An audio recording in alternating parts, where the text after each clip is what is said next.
This is the story of the world's greatest collection of cars custom made for the princes and royalty of India. A fascinating story liberally peppered with scores of jaw-dropping, potentially million-dollar cars. This is also the story of how one man started a movement and helped preserve India's heritage. This is the story of Pranlal Bhogilal, car aficionado, aesthete, someone who absolutely loved form and function. He drove each car himself, but the one thing that really got him were the cars customized for the royalty of India, the Maharajas, the ones that were really out there, outlandish, very different from the customized cars you see in Europe. And that's what he really loved and collected. In this special, we'll be taking a closer look at some of the gems that make up his collection. We'll also look at some of the recently restored cars, as well as some of the cars that are due for restoration next. While his collection started slow, it built up increasingly and then later at a faster and faster pace. So Pranlal bought loads and loads of them, and since many of them at the time went for only a few lakhs, he bought more and more. Eventually, Pranlal had over 200 cars. But where do you keep 200 cars? And that's where we are today. This is Auto World in Ahmedabad, where most of his collection is kept.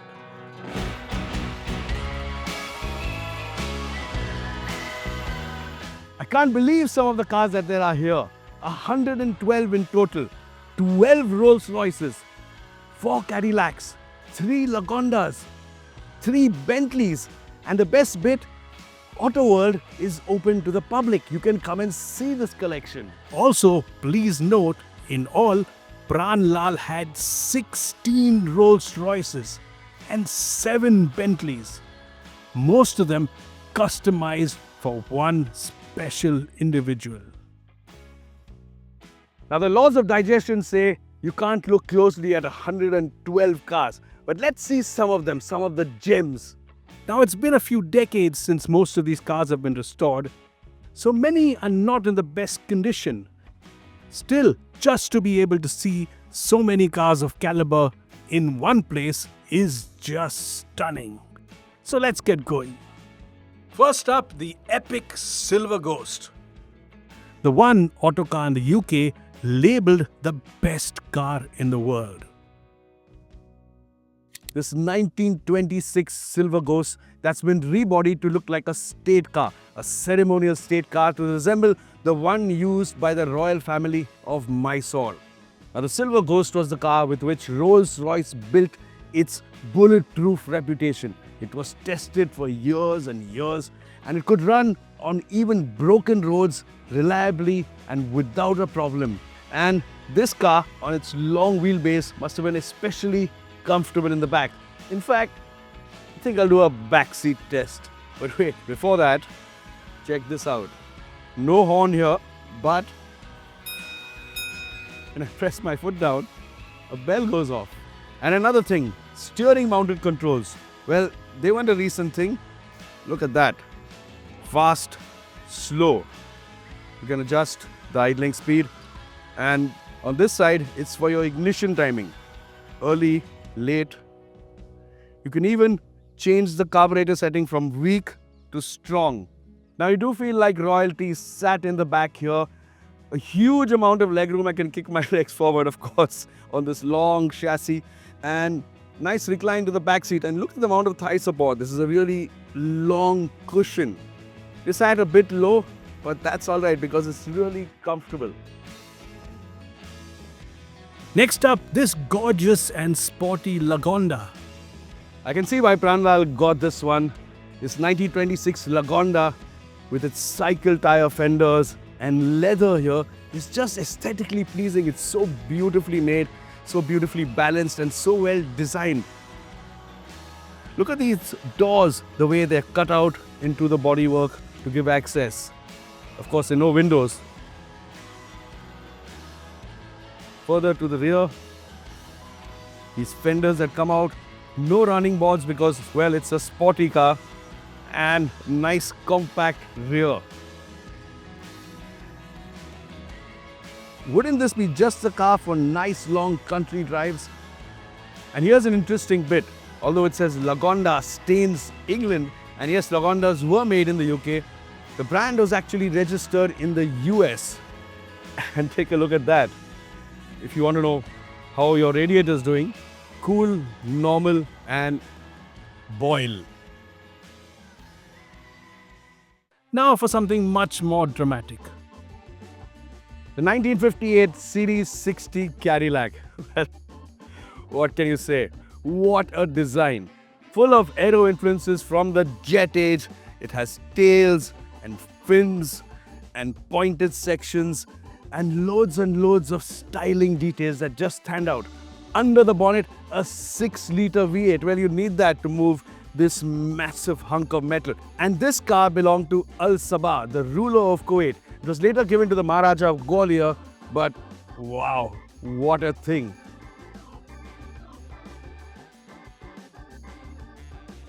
Now more aero influences here. That's an inlet, that's supposed to be an inlet. Nice long putty, chrome putty dissolving here at the door. But wraparound glass here, like a fighter aircraft canopy. And interestingly, a pillarless setup for the doors. Look at that. And even better, look how this opens. And what an interior.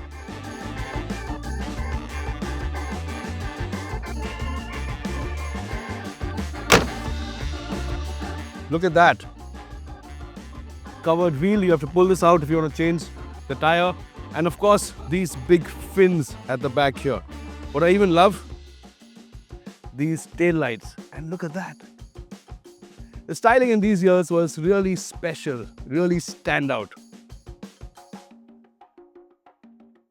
Ooh, this is even opulent by Rolls-Royce's lofty standards. This is a 1965 Phantom V, and by this time, Rolls-Royce was well established as the best car maker in the world. This car, this particular one, was bought for the High Commissioner in Delhi, the British High Commissioner. It was built on an extended wheelbase. Interestingly, Pranlal named all his cars and had a little badge on the bonnet. It's called the Buckingham because, well, it was as comfortable as a Buckingham Palace, and if you come here, you'll see just why. Of course, on a car like this, you have this privacy glass that keeps the conversations private. But if the passengers in the back want to, they can just press a button and lower this glass. The extended wheelbase also give it a really elegant profile, and this here is a touch that Pranlal Bhogilal often added to his cars. A little chrome flourish you'll see on many of the cars here. Up next, Rolls' Phantom III.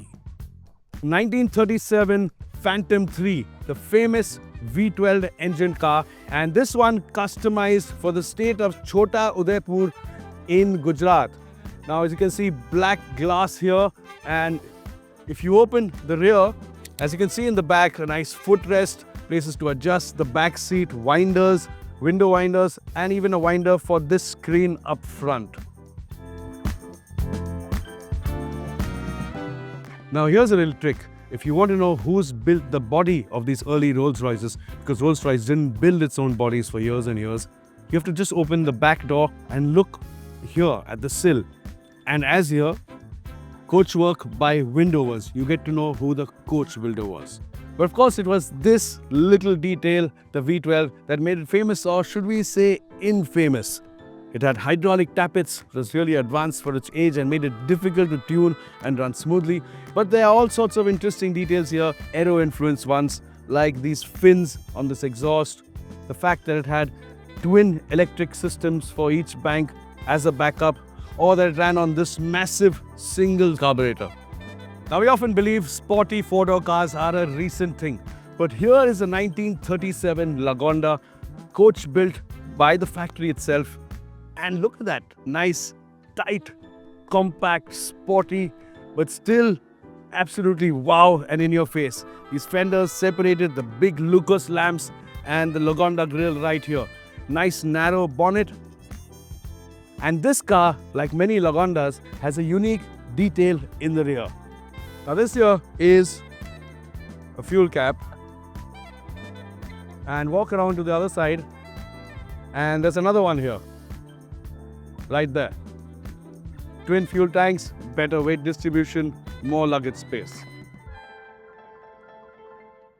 Now for some exceptional lines. This one made in 1934 for the Maharaja of Indore, Yashwantrao Holkar. A 3.5 litre car. The bodywork was done by Gurney Nutting, the specialist who loved doing streamlined body shapes. And just look at how this car is designed. Absolutely gorgeous lines, especially this little kink here and the manner in which the back allows for space in the rear. Especially beautiful looking on the door cards. What's next? Nothing less than an engineering marvel. 1931 7-seater Lancia Lambda. Probably one of the most innovative cars in the history of the automobile. Vincenzo Lancia, the founder of the company, was a race car driver for Fiat, and as with many race car drivers, he was also very innovative. So what's new on this car? Well, probably everything. It had a front independent suspension. It had a V4 engine under the bonnet, V4 with 4 cylinders. And the biggest thing, it had no ladder frame chassis. There's no ladder frame here. This was the first monocoque. This car was actually quite popular in India because it was hardy and fast and reliable. And this one was sourced from Surat. What do I really like about this? The detail up front. Hey, look at that ceramic badge. Now let's move to a rare Auburn. Now this 1933 Auburn has an engine that's not difficult to guess. You see badges all over. It's Auburn 12, 12 here, there's 12 there. It's obviously the 12 cylinders, the 6.5 litre side valve 12 cylinder. Jaguar's Mk V up next. 1949 Jaguar Mk V Saloon, and this one belonged to the state of Baroda. Now it had a 6-cylinder engine, a straight 6, but it wasn't the twin cam XK engine. This 3.5 litre was an overhead valve engine. And here you can already see some of the styling cues you're going to see on the XK 120, 140 and the later saloons. Stuff like these protruding headlights and other fender-like details.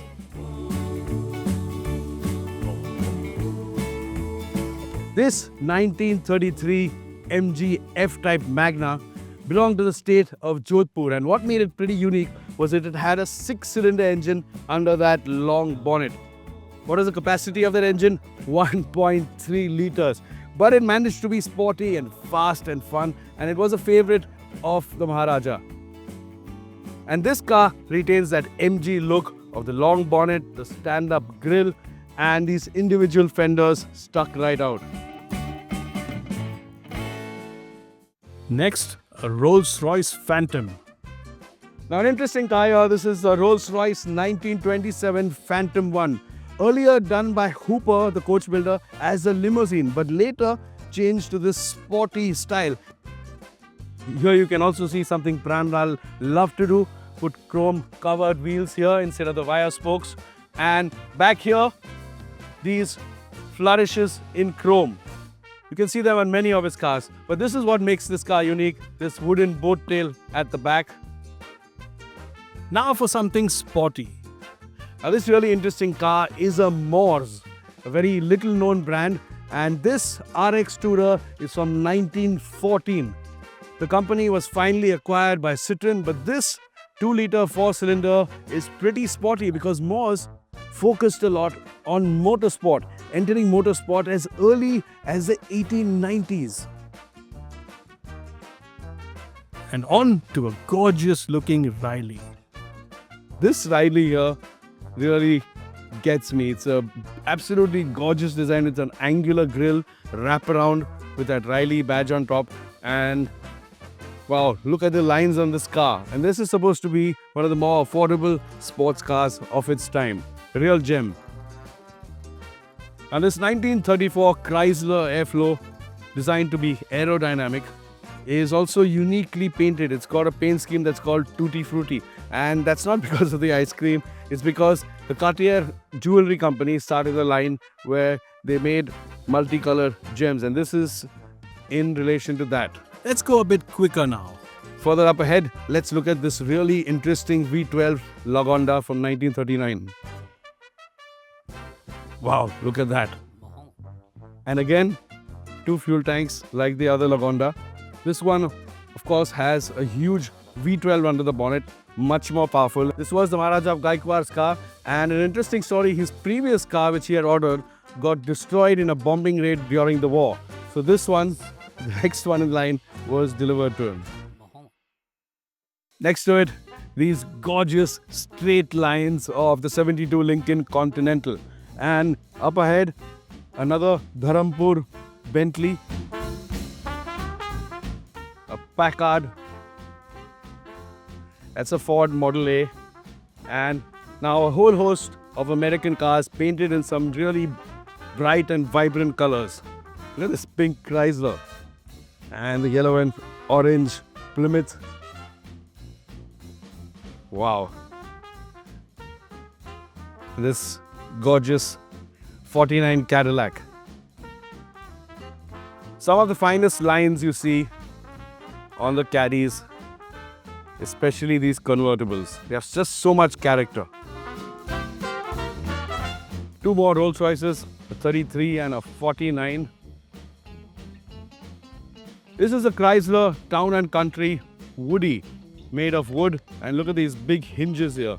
But this princess here, this Vanden Pla Princess, has got a Rolls-Royce badge on the bonnet, and that's because it has a 4-litre engine from a Rolls-Royce. And this is also a car that Pranlal used to drive to Mahabaleshwar on a regular basis. Now for 2 of Pranlal's favorites. 2 more jewels in the collection, this Maybach and the Hispano-Suiza hunting car. The 1939 SW38 was made by Maybach. When Mercedes' famous engineer Wilhelm Maybach left the company and started his own company, they were famous for making airship engines, which is why you have the Zeppelins. And this car was owned by the Princess of Assam.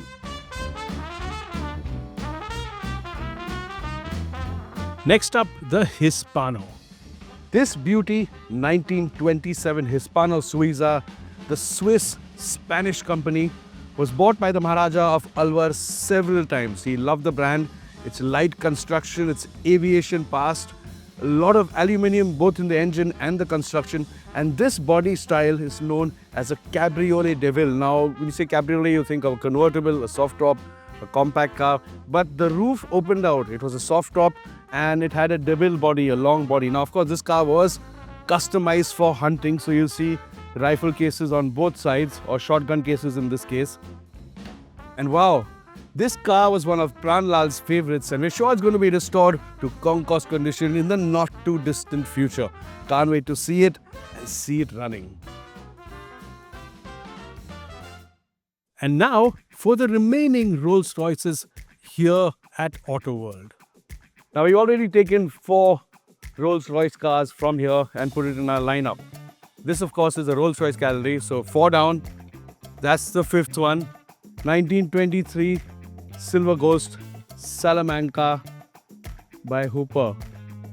Another absolutely gorgeous car with great lines, and one that needs to be restored in the near future. Further down, another Phantom 1 by Windovers, another Royal Fleet car, and then this one from Jaipur, which was painted in the Indian colors for the 50th anniversary of Indian independence. We had one Phantom III outside the V12, and here's another V12, another Phantom III, and this one is named Litre because it was the Viceroy's car. The 20 horsepower is one of the models that helped build this company, and this shooting brake, constructed specifically for the task with wooden doors and a small windscreen that you can open, is the last car in the collection. And here's a pair of Daimlers. Also, this pair of 1947 Daimlers in the collection. This one is from the Maharaja of Jamnagar. And up ahead, even larger, more stately version is from the Mysore state. Remember, these are the English Daimlers, the company having bought the right to use the Daimler name from the German company back in 1896. Now that, I'm sure you'll admit, is some collection. And the best time to visit Auto World is when it's cooler, in the winter months. But there are more outstanding cars, more gems, some even much better. See, Pranlal really loved to drive, and from what we hear, he was an extremely enthusiastic driver. Pranlal's daughter, Chamundeshwari, shares some special memories. He was a very enthusiastic driver and he loved to drive fast, but he was a very good driver. So we were never afraid or scared when he was driving. But he liked to drive a little bit on the faster side. He loved driving convertibles. He preferred convertibles to other cars. One of the most attractive cars of its age is the low-slung and very sporty Invicta. The 1932 Invicta, and if you come around the side, you see these blended wheel arches here, blended fenders, and chromed exhaust. Long bonnet, really sporty design, and you can see why he loved to drive this car in the city. Now for something at the other end of the spectrum. An absolute beast of a car. This 8-litre 1931 Bentley is the absolute epitome of this brand. Rebodied in the 50s, this car had an exhaust that sounded like a Lancaster bomber. It just shook the ground and shook the air in front of you. And I can't imagine what it must have felt like to drive. This long bonnet, the super powerful engine pulling it along like a train. Now, looking at the length of this car, it's difficult to imagine that these were rebodied in India and we could accomplish detail and quality levels like this. It's a lost art, and most of the coach builders and even the details about these coach builders is lost to time. And something else I have to show you. I absolutely love the name of this car. Durga. Isn't it just perfect? And look where the water pump is. Now this is something unique. 1928 20 horsepower Rolls done in brushed aluminium. There's no paint on this body. Gorgeous finish. Done by Hooper and Company, the coach builder to the Queen, the King, and various other members of the royal family. It also uniquely has this seat at the back, known as the mother-in-law seat. You can't see it here, but lift it up and that's where your passengers sit. Like many others, this one came from a royal garage, the Nawab of Hyderabad. And this 20 horsepower was typically the kind of car Pranlal loved. Custom body, very different from anything else, and very, very collectible. Now this 1934 2025 was owned by a Jewish businessman in Kolkata, and it's bodied by Hooper in a really interesting style. There's a partition for the driver, but it's a sedan car de ville, it's called. And if you come back here, you can take a look at just how different the chauffeur seat and the seat at the back is.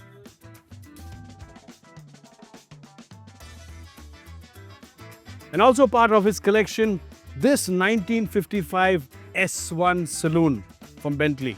Gorgeous lines. Now it doesn't have a particularly powerful engine. This 4.9 litre straight 6 must have struggled a bit to move its weight. But I really do like the way it's been painted. The paint scheme makes it look nice and sporty and quite different. This 1937 Hooper-bodied Phantom III is the third in Pranlal's collection, and it was made for the Maharani of Nabha was ordered brand new and delivered to her in 1937. This car, of course, had a 12-cylinder engine under the hood, but it's also famous for its really well upholstered rear, where the Maharani would have sat. Take a look at that.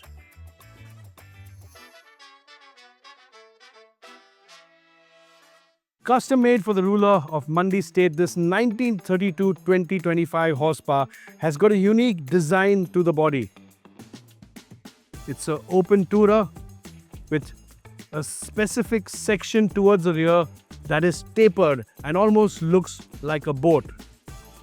It's a charming car, very different from anything else, and you can see the appeal it had for Pranlal. These 1937 3.5-litre Bentleys were among Pranlal's favourite, especially this one, this Vanden Pla tourer, which Pranlal called Cleopatra. And just to make these a pair, that one's named Caesar. Custom made for the Maharaja of Bhavnagar. Take a look at how compact and short this windscreen is. Really sporty. And there's a beautiful cutaway to this door on the side. Of course, chrome flourishes come courtesy Pranlal, who loved to add a few touches to his cars. And this covered wheel arch at the back also is likely to be one of his touches. This dip in the bodywork apart, what I also really appreciate and love is this walnut dash with the two big meters here, the tachometer and the speedometer.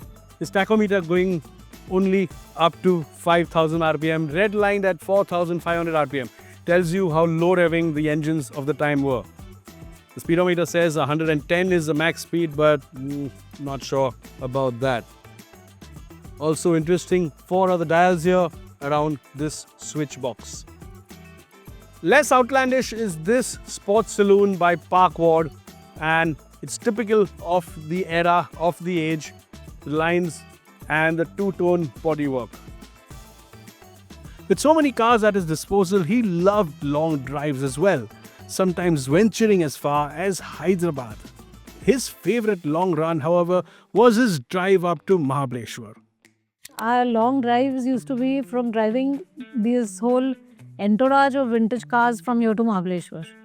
And invariably, if not all, 2 or 3 would break down. And back in the day, there was no expressway, none of that. We had to go via the old route, which would, as it is, take 6 hours, sometimes 7. And with the cars breaking down, even up to 9 and 10 hours. But he would be patiently waiting. And whilst our drivers and our team would try and fix it, the thing used to be that they used to heat up more than anything else. So we just had to wait patiently for them to cool and then restart our journey. But his patience was something else when it came to his cars. All of us would lose our patience, and we would be like, let's reach, it's like 7 hours and 8 hours, and he'd be sitting waiting for his car to cool down and then proceeding again. Pranlal passed away in 2011, and today his daughter Chamundeshwari and son-in-law Brijesh Chinai are currently in the process of restoring his cars to their former glory. And this is where we are today. These 2 cars have been restored to concours condition.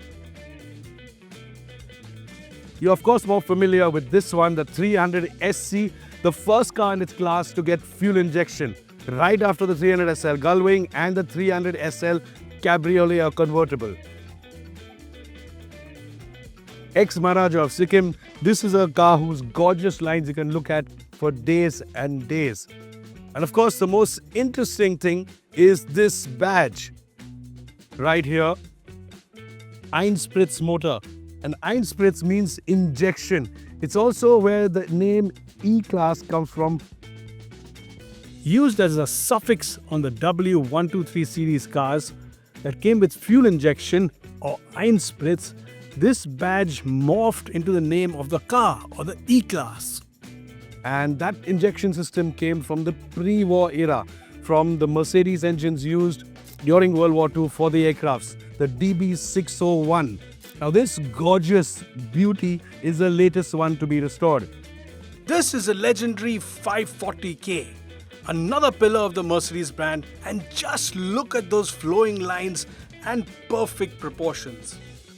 The woodwork, the almost perfect woodwork, the dials on the inside, a gorgeous steering wheel, and this pointed Mercedes grille with the two big Bosch lights. My favorite bit is how well these fenders have been brought out.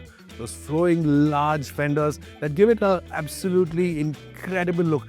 Other interesting details you can see on this 540K, of course, is the straight 8 engine. Look at the size of this engine. It's just massive. 8 cylinders and not a cross flow here. You see the exhaust and the inlet on the same side of the engine. And of course, K stands for supercharger, and that's the supercharger here. So 2 down and roughly 200 to go. Chamundeshwari and Brijesh have a Herculean task ahead. Well, yes, when you think of it, it is a daunting task to think of 200 plus cars to be restored and perfectly working as they should have been while they were made. But we try not to think of it that way. We try to think of it as something like bringing back pieces of history done meticulously to perfection. And at the moment, we have plans of picking up a few cars and making small lots and then going ahead with those lots depending on their priority and their importance. The 2 cars that I think we're very excited to focus on right now are most likely the Maybach, the SW38, and the Hispano-Suiza, which is a hunting car. Both have royal provenances, but also that they're very unique and one of a kind. And that's on our list next.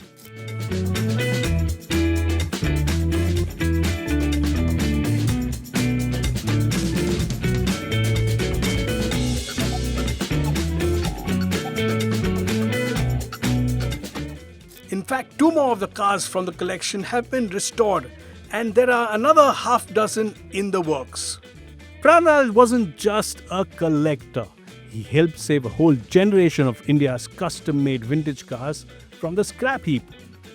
He was instrumental in getting the export of many of these gems banned, and even played a leading role in getting the vintage and classic car movement in India going. What a legacy! And the best part, his collection will slowly but surely be coming back to life. Can't wait.